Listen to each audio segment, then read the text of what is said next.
What it do, and welcome to Allow Me to Butt in Sports. If you haven't seen it already, now you have. That was James Washington going up against Trayvon Diggs. When he came down, he did injure his foot, causing a Jones fracture, which will have him out for 6 to 10 weeks.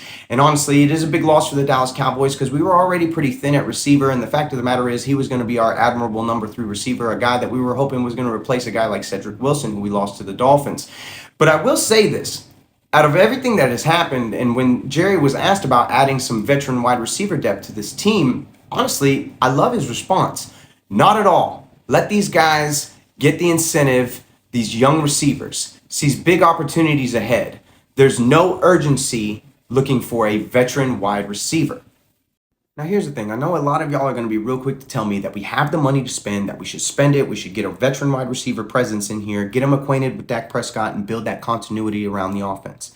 And truth be told, I understand where you guys are coming from when in regards to that, because, I mean, obviously it does make logical sense to build that depth in the roster, but truth be told, I think that Jerry sees that he has some depth in his roster. Because the fact of the matter is, these guys are not out for the season. Michael Gallup is not out for the season. He will be back. He is an admirable receiver in this league, and he's going to prove to a lot of people that he is that dude in a lot of different situations that we put him in, and he comes up big time in a lot of those spots.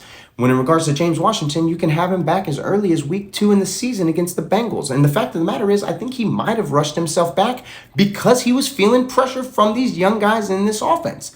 The fact of the matter is, I don't think there was any doubt in my mind that Jalen Tolbert, especially with the absence of Michael Gallup, was going to be the number 2 receiver for this team. 6'3", can line up anywhere, great hands, strong as hell, had 1,476 yards as a senior last year. Forget about it. I think he's going to step right in and fill that void in this offense. And really, what are we looking for? A number 3 receiver. And I appreciate the fact that you're going to give guys that you drafted an opportunity to fill that void, fill that spot for you. TJ Basher's had some flashes, had some mistakes, but had some flashes. Semi Fioku's had some flashes. And we're going to see what we get out of Noah Brown. Truth be told, I appreciate what he's doing and the fact that he's giving them an opportunity because there's still time. And I get it. Emmanuel Sanders is out there. Deshaun Jackson, Cole Beasley.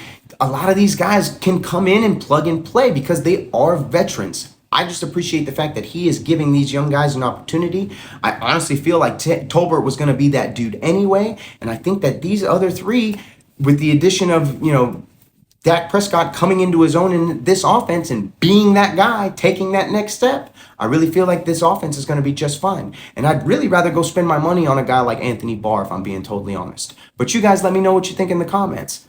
Drop them below, and y'all have a good one.